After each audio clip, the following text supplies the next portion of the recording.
Ever since Super Smash Bros. Ultimate started making DLC, we had a bunch of surprise characters come join the roster of this game. Like Joker from the modern RPG Persona 5, followed by Hero from Dragon Quest XI. Next up is Banjo-Kazooie from Rare, who got bought by Microsoft, but apparently says he was a Nintendo character before he was accepted. Next up was Terry from Fates of Fury. And lastly, we have Violet from Fire Emblem Three Houses, which apparently it made a lot of people upset. Well, I can't very disagree with the fans. Well, I actually can't agree with the fans. There are already too many Fire Emblem representatives in this game already. And we thought we wouldn't have any more DLC, but surprise! Surprise! Nintendo announced a Season Pass, or Fire Pass 2, which instead of 5 new characters, they added 6 new characters. And we were pretty excited about who's going to join the roster. First, it was Min Min, the first ever Nintendo fighter for ARMS, and the first Nintendo character that shows that you doesn't have to be a main character to be in the game. Next was Steve from Minecraft, the one character that I actually didn't think had a chance, because just look at him. He's so blocky and retro. Like the movement, he moves retro, he jumps retro, and we couldn't really quite get how he would move in the game. Like, is it 3D SFM animation, or like, will his arm be stretchy? You know why I couldn't see him being smashed at first. Next was Sephiroth from Final Fantasy VII. Not only did we get a bunch of new stages for Final Fantasy, and new stage, but actual more spirits for Final Fantasy. Why keep on saying Final Fantasy? My god. Next was Pyro and Mithra from Xenoblade Chronicle 2. Technically, it's not one character, we actually got 2 characters in a price of 1. But we did get wrecked, so I bet some people were not happy. I was in between. And lastly, we got Kazuya from Tekken, the first character that went from a protagonist to an antagonist in the franchise. And let's be honest, he is throwing people off the cliff to not make a good impression of you. What it did to me, because it seemed like, yep, this guy's gonna be dangerous. And then out of nowhere, Sakurai announced the final presentation, which I know for a fact when it meant final, that means no bonus character, no bonus update. This will be the last final update. Well, not really the last update, more like the last big update for the game. So after that, that'll be over until they're releasing on the new Smash game for the next console. But that won't happen anytime soon, because the Switch is going well. But while I was waiting for the new character to be revealed, I just looked back on the previous DLC characters and learned about a few things. Like, for example, it will not have any new characters from a brand new company, or a company that hasn't been a representative of Smash. So that means no characters from Activision, Ubisoft, which means the newcomers would most likely not be Crash Bandicoot, Rayman, or Doomguy. But apparently Doomguy became a maid costumes, but it's still not the same character. And since they haven't really made much progress with the assistant trophy idea I had, I can definitely know for a fact it won't be characters like Waluigi, or Bomberman, or Springman from ARMS. And since to the letter Nintendo brought back to me, I know for a fact that Tails and Paper Mario will not be in the game at all. Like, not a chance. And well, so I had to broaden my view for a lot to decide who's going to be the next Smash character, or who I think going to be the next Smash character. For some time, I thought it was going to be Ai because of Super Monkey Ball Banana Mania. I even thought that Banana Waddle Dee would be joining the roster because of Kirby the Fighters 2. Well, Kirby Fighters 2 and Kirby and the Forgotten Land, even though Banana Waddle Dee hadn't been seen in the new Kirby game that got announced. Or even an F-Zero character. Okay, let's be honest, I didn't think about F-Zero character being in the game, but let's be real. It's about time that Captain Falcon won't be alone. Like someone else from F-Zero. It's about time for an F-Zero game. It's about time for an F-Zero character to be smashed. F-Zero needs some more love in this world, you know? However, the letter I got back from Nintendo didn't say anything about PlayStation characters not being in the game. So that got my hopes up. Very, very high. Something that says, oh my god, I did not see this character coming at all.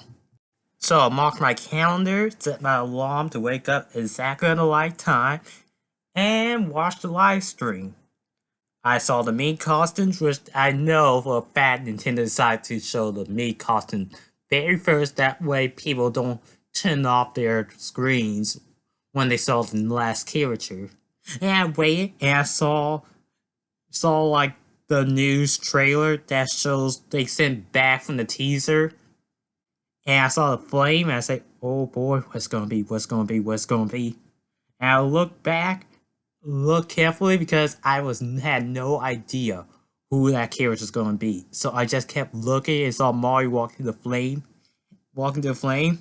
And then when he tossed the a fire rod over, the moment when I saw this image right here, a keychain resembling a Pacific Mouse character with a keyblade, or a blade that looks like a key.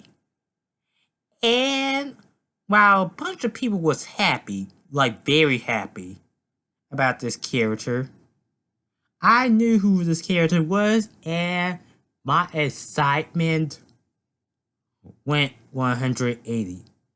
That's right, I was not happy at all. In fact, I wasn't.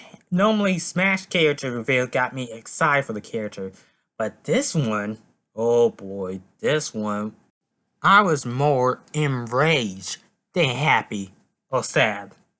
I was so mad I started shaking my head. No, as it just ruined my whole day. I mean, don't get me wrong, I'm glad it wasn't another Pokemon or Fire Emblem representative, but still, I was completely upset. And I just was so sad the rest of the day.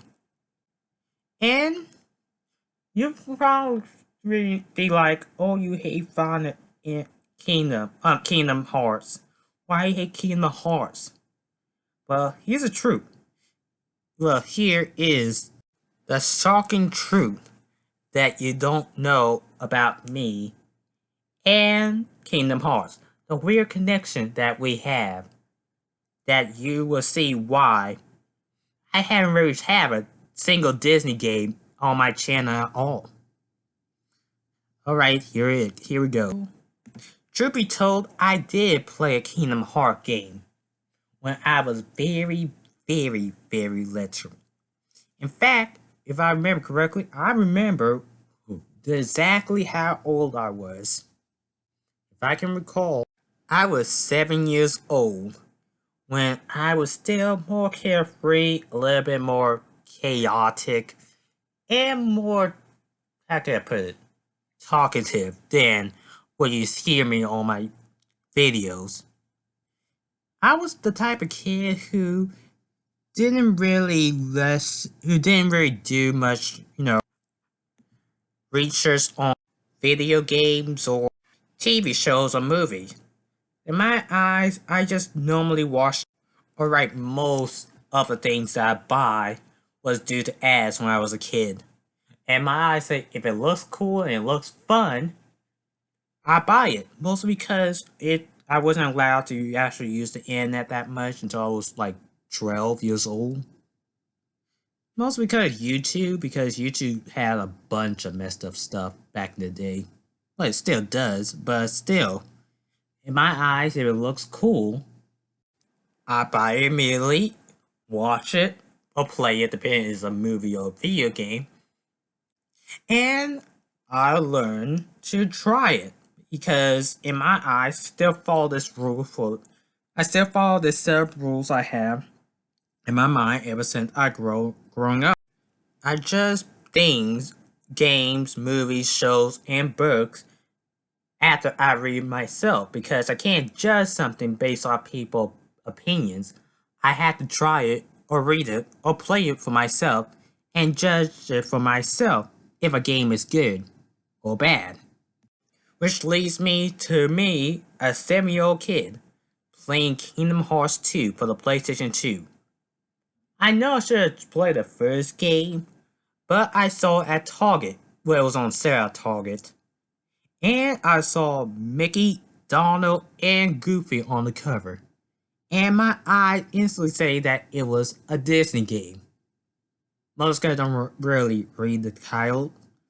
And I begged my parents to buy it. I really did beg to play it. And eventually they did, because I was good for a whole week without making a mess. And the moment I got home, I went to my room, turned on my PlayStation 2, put in Kingdom Hearts 2, and played in the dark at around 8 p.m. at night. It was late for me because when I was little, we had curfews. My brother and sister and I had curfews, and we had to go to bed at 9:30. So I made the best experience of my life to play this game. It was all doing good. You see the main character, you meet your friends, and you have a little tournament. It was all doing good. Until you get to this creepy looking mansion right here. I know if you play the game, you know where this location is, but honestly, I didn't care because I did not pay attention when I was little about words. And I thought, okay, where's my friends? Where's my friends? Oh well, I just answered that, and in a moment, I started exploring that mansion and saw the most creepiest thing I had ever seen in my life as a kid. And just looking at it, I screamed because that was the most creepiest thing I have ever seen. The way it moved, the way it attacked, the way it has no eyes or hands. Worst part is, I wasn't even halfway through the game. I believe I was on the very first level. And I still was. I just screamed and cried when I saw that. My parents came home. My parents just barged in the room, asked me what's wrong. I refused to tell them what I saw. In fact, I was about to break the game without returning it, but let's just say this. After that whole experience, not only I couldn't play any more Kingdom Hearts game, I refused to play any Disney games at all. That includes Disney Infinity, Disney Universe, or Epic Mickey, which I'm starting to think about it now. If I played that game as a kid, it would probably give me nightmares even more. Mostly because it was based off the old and forgotten cartoons and episodes, but still, it still, anytime I played Disney, it gave nightmares. Disney game trailer gave me nightmares. Watching a Disney show with Mickey gave me nightmares. I couldn't even go to Disney World for 2 years. Well, I couldn't even watch Disney for 2 years because just looking at Mickey gave me nightmares. So while all my friends were excited that Sora was going to be in the game, I just went off. And then they tried to figure out why I was upset. And then turned out this fun talk about Sora was basically an intervention for me. About me and Kingdom Hearts, I told them what happened. And after a good 3 hours of conversation, we discovered something about myself. And now I'm okay with Kingdom Hearts. Well, sort of. Turns out I don't hate Sora. I don't hate the worlds. I don't hate the game. I don't hate the plot. I don't mind Sora anymore. I just don't like the monsters in the game. Or Heartless in the games. Especially if you have to account this guy in the near the beginning of the game.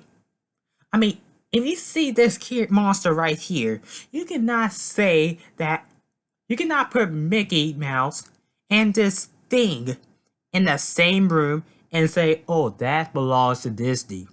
No, no, it does not. But having Sora in Smash shows that any video game character can be in the game. Even video game characters that belong to a cartoon franchise like Tak, from Nickelodeon's Tak and the Power of Juju. He's a video game character that's owned by Nickelodeon, so he have a chance to be in the game and um